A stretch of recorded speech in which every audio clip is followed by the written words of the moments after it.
تو وہی عرض یہ ہے کہ رمضان المبارک کا آخری عشرہ شروع ہونے کو ہے۔ پہلا عشرہ بھی بڑا قیمتی، دوسرا بھی بڑا قیمتی، اور دونوں سے زیادہ آخری عشرہ قیمتی۔ اتنا زیادہ قیمتی کہ آخری عشرے کے 10 یا 9 دن اگر مکمل آدمی مسجد میں بیٹھ کر گزارے، ایک لمحہ بھی اللہ کی نافرمانی نہ ہو، سوائے نیکی کے کوئی کام نہ ہو، تو تب بھی میں یہ سمجھتا ہوں کہ آخری عشرے کا حق نہیں ادا ہو سکے گا۔ اتنا عظیم عشرہ ہے۔ اس کی عظمت کا اندازہ اس سے کیجئے کہ پیارے نبی صلی اللہ تعالی علیہ وسلم پورا سال اس کا انتظار کرتے تھے۔ اس کا اندازہ اس بات سے آپ کریں کہ رسول اکرم صلی اللہ تعالی علیہ وسلم رجب کے مہینے سے مانگنا شروع کرتے تھے، اے اللہ مجھے رمضان تک زندگی دینا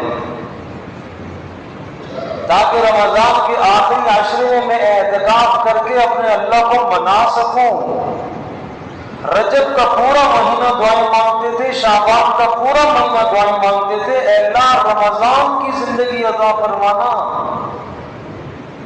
اور پھر آپ یہ ذہن نشین فرما لیں کہ پورے سال میں 360 دن ہیں، اور ان 360 دنوں میں اور 360 راتوں میں سب سے زیادہ راتوں کے اعتبار سے قیمتی عشرہ وہ یہی عشرہ ہے رمضان کا۔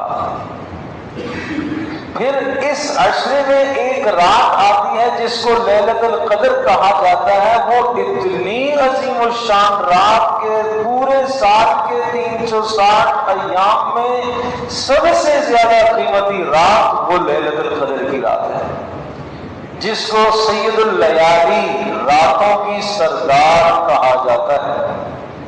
اور دنوں کے اعتبار سے ذی الحجہ کا ابتدائی عشرہ وہ سب سے زیادہ قیمتی ہے، اور اس میں ایک دن آتا ہے جس کو یوم عرفہ کہتے ہیں۔ وہ یوم عرفہ وہ سید الایام، تمام سال کے سارے دنوں کا سردار وہ ہے، وہ دن، اور راتوں کی سردار لیلۃ القدر کی رات۔ اور اس لیلۃ القدر کو تلاش کرنے کے لیے پیارے پیغمبر صلی اللہ تعالی علیہ وسلم نے ایک مرتبہ رمضان کے درمیانی عشرے کا اعتکاف فرمایا، 11 سے 20 تک اعتکاف فرمایا، اور پھر آپ نے 20ویں رمضان کو آپ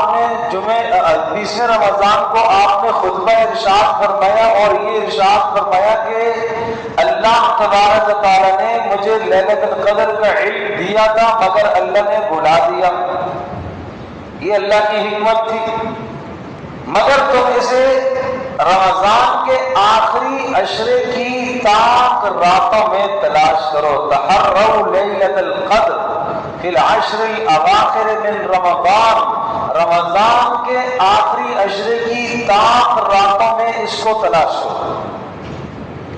اچھا، اگر یہ رات ہمیں مل جاتی ہے تو کتنا ثواب ہم پائیں گے؟ اس کی کیوں زیادہ اہمیت ہے؟ قرآن کریم نے ارشاد فرمایا کہ لیلۃ القدر انا انزلناہ فی لیلۃ القدر، ہم نے قرآن کریم کو آسمان تک، لوح محفوظ سے لے کر آسمان تک لیلۃ القدر میں اتارا۔ اور قرآن جب کسی شے کی خاص اہمیت بیان کرتا ہے تو کہتا ہے وما ادراک ما لیلۃ القدر، ارے تمہیں کیا خبر کہ لیلۃ القدر کیا ہے، تم تو نہیں جانتے، آؤ ہم تمہیں بتاتے ہیں۔ لیلۃ القدر خیر من الف شہر، فرمایا لیلۃ القدر وہ رات ہے جو 1000 مہینوں سے بھی بڑھ کر ہے۔ کیا مطلب؟ ایک آدمی لیلۃ القدر کو اگر پا لیتا ہے تو گویا کہ اس نے اپنے نامہ عمل میں 1000 مہینوں کی عبادت درج کرا دی، اور 1000 مہینے کا اگر آپ حساب لگائیں گے تو 83 سال بنتے ہیں۔ گویا کہ ایک آدمی نے لیلۃ القدر کو پا لیا. ارے لیلۃ القدر کتنی لمبی رات ہے؟ 50 گھنٹے کی، 100 گھنٹے کی نہیں. ہم نارمل جو 12 گھنٹے کی رات ہوتی ہے، 14 گھنٹے کی رات ہے، 11 گھنٹے کی ہے، 10 گھنٹے کی ہے، تو اتنی ہی رات ہے. لیکن اس رات میں رفتار اتنی زیادہ اللہ کر دیتا ہے، نیکیوں کی رفتار اتنی بڑھا دیتا ہے، نیکیوں کی قیمت اتنی بڑھا دیتا ہے، تلاوت کی قیمت اتنی بڑھ جاتی ہے، نوافل کی قیمت اتنی بڑھ جاتی ہے کہ اس ایک رات میں اگر آپ نے اعمال کر لیے، فجر اور عشاء کی نماز باجماعت پڑھ لی، تو ایسا ہو جائے گا جیسا کہ آپ نے اپنے نامہ عمل میں 83 سال کی عبادت درج کرا. تو مجھے بتاؤ، 60 سال اگر ایک آدمی کی عمر ہوئی ہے، 15 سال ہم بلوغ کو لگا دیتے ہیں اور 15 سال سے بلوغ اس کا شروع ہوا، تو یوں سمجھ لیجیے گا کہ 45 سال اس کو زندگی ملی. اگر 45 سال اس نے شرافت کے ساتھ روزے رکھے اور ہر سال لیلۃ القدر کی تلاش کے لیے وہ محنت کرتا رہا، تو اس کے نامہ عمل میں 45 مرتبہ 83 سال کی عبادت درج ہوگی. اب اس آدمی کی عبادت گزشتہ امتوں میں جن لوگوں کی 1000 سال عمر تھی، 1200 سال، 1400 سال عمر تھی، ان لوگوں سے بھی اس کی عبادت بڑھ جائے گی جو محمد رسول اللہ صلی اللہ علیہ وسلم کا امتی ہے. کیوں؟ اللہ نے اس کو ایک عظیم شان رات دی. یہ ہے لیلۃ القدر. تنزل الملائکۃ والروح فیہا بإذن ربہم من کل امر سلام ہی حتی مطلع الفجر. کہا ساری رات سلامتی ہی سلامتی ہوتی ہے، اور آسمانوں سے فرشتے اترتے ہیں اور جبریل بھی آتے ہیں، اور جہاں لوگ قیام کر رہے ہوتے ہیں، نماز میں کھڑے ہوتے ہیں، دعائیں کہہ رہے ہوتے ہیں، دعاؤں پر آمین فرشتے کہتے ہیں. کتنے آپ خوش نصیب ہیں، کتنے ہم خوش نصیب ہیں کہ فرشتے آمین کہتے ہیں. پیارے پیغمبر صلی اللہ تعالیٰ علیہ وسلم نے 9 رمضان پائے. آپ نے 9 مرتبہ رمضان آپ کی زندگی میں آیا، یعنی روزہ فرض ہونے کے بعد، روزے کی فرضیت کے بعد آپ نے ہر سال اعتکاف فرمایا. ایک سال سفر کی وجہ سے چھوٹ گیا، اگلے سال 20 سال کا 20 دنوں کا آپ نے اعتکاف کیا. پھر ایک سال آخری جو تھا آپ کا، جس سال کے بعد آپ کو اگلا رمضان نہیں ملا، رمضان، پھر اس کے بعد شوال، پھر ذوالقعدہ، پھر ذی الحجہ، محرم، سفر، ربیع الاول میں آپ دنیا سے رخصت ہو گئے. وہ جو آخری والا رمضان تھا نا، اس رمضان میں بھی آپ نے 20 دنوں کا اعتکاف کیا. 20 دنوں کا اعتکاف کیا. اور وہ جو پہلے میں نے بتایا کہ 20 دنوں کا 10 دن بیچ والے کیے آپ نے، اور پھر آپ نے کہا کہ بھائی وہ لیلۃ القدر کا علم مجھے دیا گیا تھا، بلا دی گئی، جو میرے ساتھ اعتکاف میں تھے وہ واپس آ جائیں، مزید 10 دن ہم اور بیٹھیں گے. پھر آخری عشرہ پھر آپ نے لگایا. آپ بتاؤ تو صحیح، اس ایک رات کو تلاش کرنے کے لیے پیارے پیغمبر صلی اللہ علیہ وسلم نے کتنی محنت کی. کیا رسول اللہ صلی اللہ علیہ وسلم کے کوئی گناہ تھے؟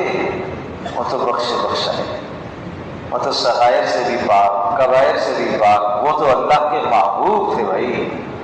لیکن مجھے اور آپ کو سبق دینا مقصود تھا کہ یہ رات اتنی قیمتی ہے، اس ایک رات کو پانے کے لیے 20 دن کوشش کی جائے، پورا مہینہ کوشش کی جائے، اس ایک رات کو حاصل کرنے کے لیے رجب اور شعبان سے دعائیں مانگی جائیں تو تب بھی کم بات ہے.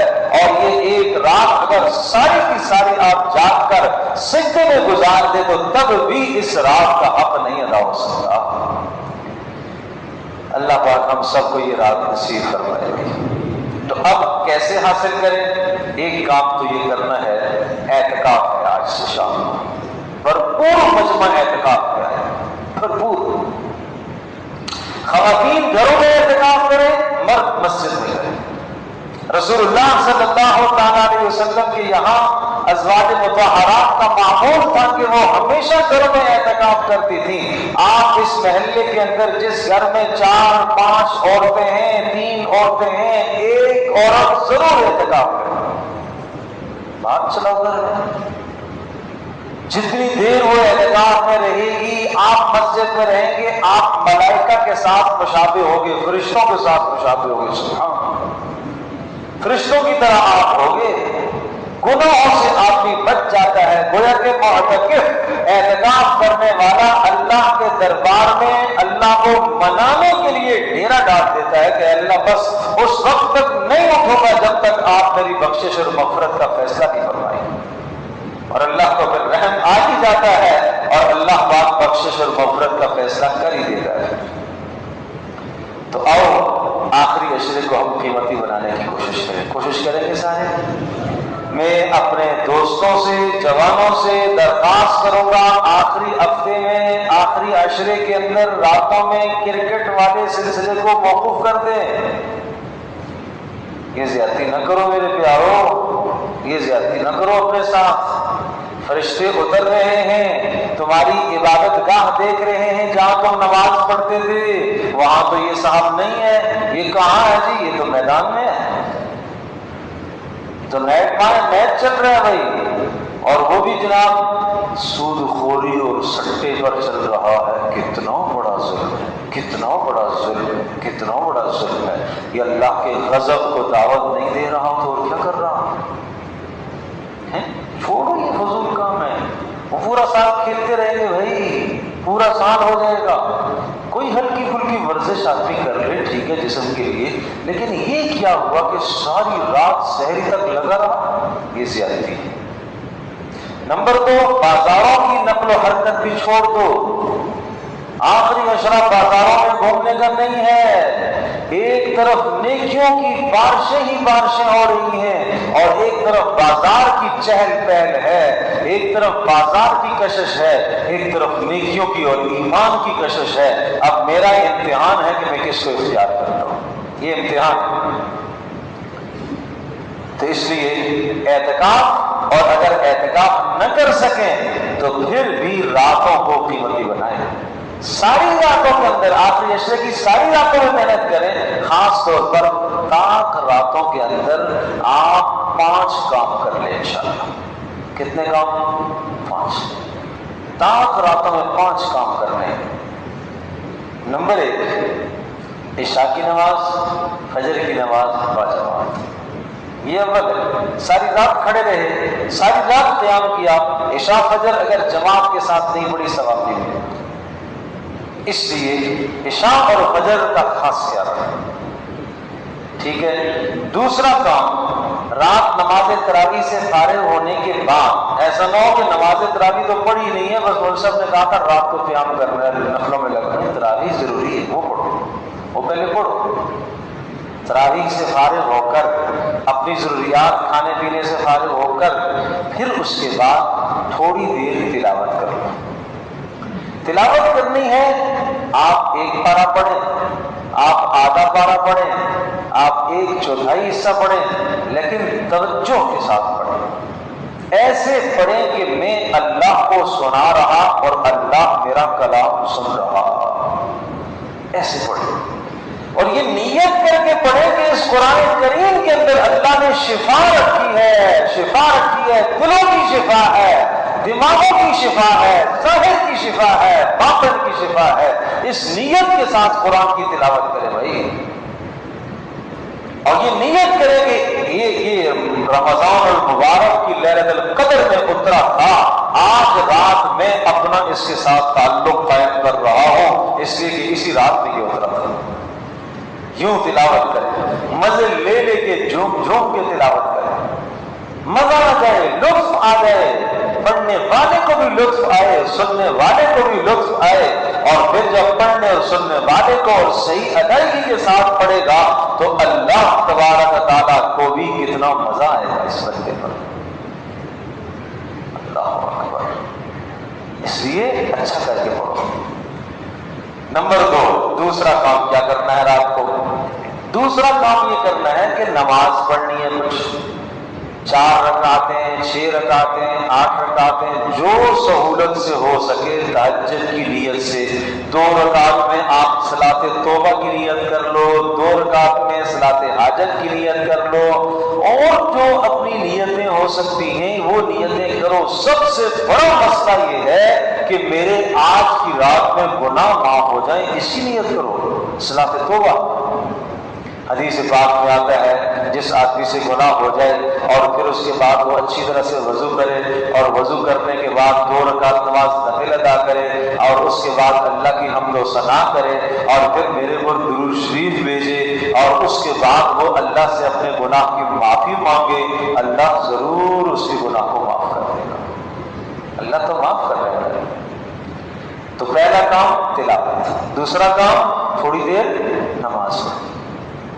جو حافظ ہیں وہ اپنی نماز میں قرآن کریم تسلسل سے پڑھیں، 1 پاؤ پڑھ لیں، 1 پارہ پڑھنے کھڑے ہو کے لمبی لمبی قرات کریں، لمبے لمبے سجدے کریں، لمبے لمبے رکوع کریں، صلاۃ و تسبیح کا اہتمام کر لیں۔ یہ دوسرا کام ہو گیا۔ تیسرا کام تھوڑا سا ذکر کرنا ہے، بیٹھ کر تیسرے کلمے کو 100 مرتبہ سبحان اللہ والحمد للہ ولا الہ الا اللہ واللہ اکبر ولا حول ولا قوت الا باللہ، کتنی بار؟ 100 بار پڑھ لیں۔ بہت پیارا کلمہ ہے، بہت پیارا۔ یہ لفظ سبحان اللہ حدیث میں آتا ہے تملؤ ما بین السماء والارض، آسمان زمین کے بیچ کی نیکیوں کو بھر دیتا ہے۔ آسمان زمین کا بیچ جو ہے نا، خلا، یہ نیکیوں سے بھر جائے گا صرف لفظ سبحان اللہ سے۔ اسی طرح سے الحمدللہ، اور یہ جنت کے درخت ہیں بھائی، تو یہ اس رات میں ان کی قیمتیں بہت بڑھ جاتی ہیں، بہت بڑھ جاتی ہیں۔ اس رات میں 1 سبحان اللہ کہنا ایسا ہے جیسے 83 سال آپ نے بیٹھ کے سبحان اللہ پڑھا ہے۔ اس لیے ذکر کرنا ہے۔ تو ذکر میں تیسرا کلمہ پڑھ لیں، پھر درود شریف پڑھ لیں، 1 تسبیح درود شریف کی پڑھ لیں، جو درود آسان ہو، جو آپ کو سہولت ہو۔ درود ابراہیمی پڑھ لیں، اللہم صلی علی محمد وعلی آلہ وبارک وسلم، یہ پڑھ لیں، مختصر سا پڑھ لیں۔ اللہم صلی علی محمد نبی الامی وعلی آلہ وبارک وسلم، یہ پڑھ لیں، 100 مرتبہ یہ پڑھ لیں۔ پھر ایک دعا ہے جو حضرت عائشہ رضی اللہ تعالی عنہا کو رسول اللہ صلی اللہ علیہ وسلم نے بتلائی ہے کہ اگر لیلۃ القدر مجھے مل جائے تو میں کیا پڑھوں؟ کہا یہ پڑھنا، اللہم انک تحب العفو، اللہم انک عفو کریم تحب العفو فاعف عنی، اللہم انک عفو کریم، اے اللہ تو معاف کرنے والا بھی ہے، کرم کرنے والا بھی ہے، اے اللہ معافی کو پسند کرتا ہے، میرے گناہ معاف فرما دے۔ اس میں اپنے گناہوں کی معافی کی نیت کرو۔ ایسا نہیں کہ مطلب ہی نہیں پتا کہ میں کیا پڑھ رہا ہوں، نہیں، مطلب پتہ ہونا چاہیے نا۔ اللہم انک عفو کریم تحب العفو فاعف عنی، اللہم انک عفو کریم تحب العفو فاعف عنی، یہ پڑھتے رہو، مطلب سمجھ کر پڑھتے رہو۔ تو کیا کہا میں نے؟ ذکر میں کیا ہوگا؟ تیسرا کلمہ پڑھ لیں گے، 1 تسبیح درود شریف کی پڑھ لیں گے، اور 1 تسبیح اللہم انک عفو کریم اس کی پڑھ لیں گے۔ 3 کام ہو گئے۔ پہلا کام کیا تھا؟ بھول گئے نا؟ عشاء اور فجر کو باجماعت ادا کرنا ہے۔ دوسرا کام کیا بتایا تھا؟ تلاوت کرنی ہے۔ تیسرا کام کیا بتایا؟ نوافل ادا کرنے ہیں۔ چوتھا کام کیا بتایا؟ ذکر کرنا ہے۔ ذکر میں کتنی چیزیں بتائی؟ 3 چیزیں۔ تیسرے کلمے کو 100 بار پڑھ لیں گے، اور درود شریف 100 بار پڑھ لیں گے، اور اللہم انک عفو کریم 100 بار پڑھ لیں گے۔ ٹھیک ہے، 4 ہو گئی، اور نمبر 5 پھر آخر میں دعا کر لیں گے۔ لیکن آج جو دعا کریں گے نا، یہ دعا پہلے سے مختلف ہونی چاہیے۔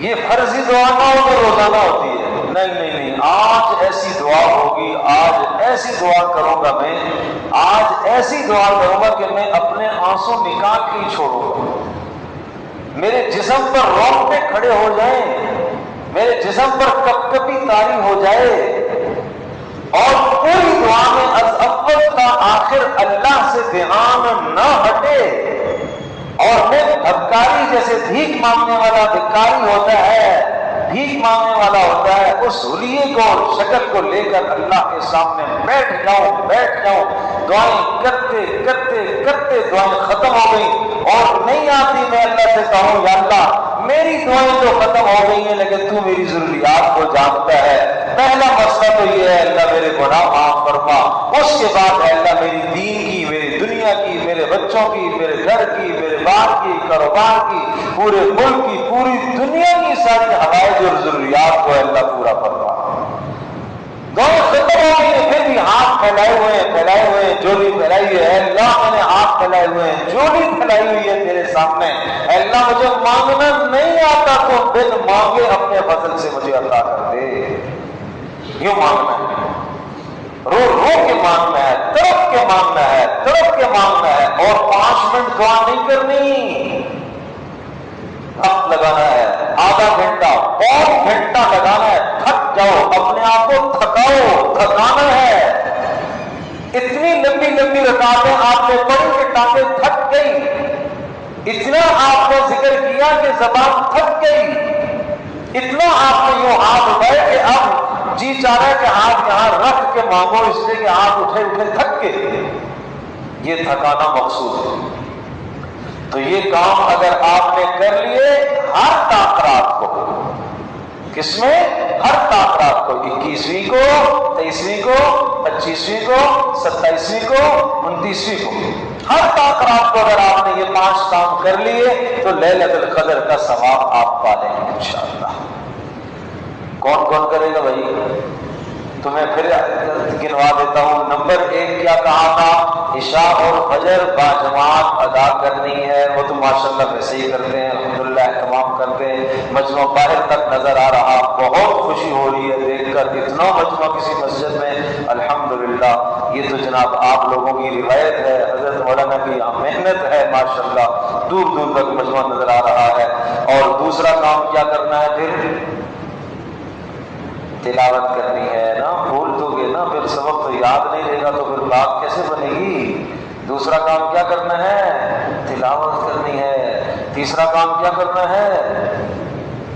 نفل ادا کرنے ہیں بھائی، کیا کرنے ہیں؟ نفل۔ چوتھا کام کیا کرنا ہے؟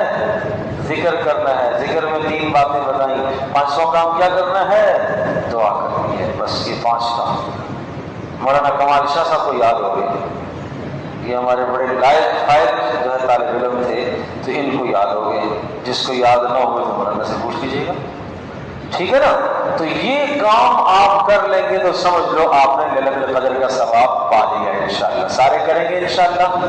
آخری بات بڑی تشکیل اس سے، وہ بڑی تشکیل یہ ہے کہ سارا بیان یاد رہے یا نہ رہے، یہ 5 باتیں یاد کر کے یہ جا کے گھر میں بھی بتائیں گے۔ یہ کون کرے گا بھائی؟ لے بھائی بیوی کو بتا، ہاں کیسے بتاؤں گا؟ نہیں تو بتائیں گے نا۔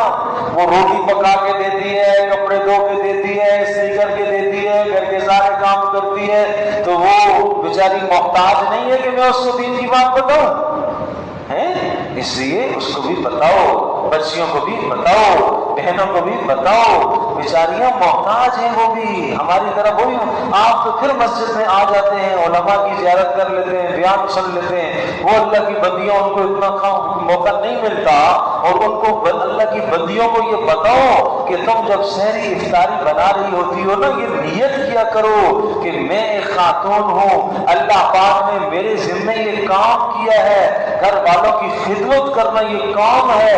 اس جذبے سے جب وہ افطاری بنائے گی نا، بسم اللہ پڑھ کر چھری چلائے گی، تو اس کے لیے یہ بھی عبادت ہے، اس کے لیے یہ بھی عبادت ہے، ہاں یہ اس کا کام ہے، اس کے لیے یہ بھی بات۔ اور آپ مزدوری کے لیے، ملازمت کے لیے باہر نکلو گے اور آپ یہ نیت کر کے نکلو گے کہ اس لیے جا رہا، اللہ نے میرے اوپر بیوی بچوں کے ماں باپ کے حقوق فرض کیے، اس لیے میں جا رہا ہوں، یہ تمہارا کاروبار میں نکلنا بھی عبادت ہو جائے گا۔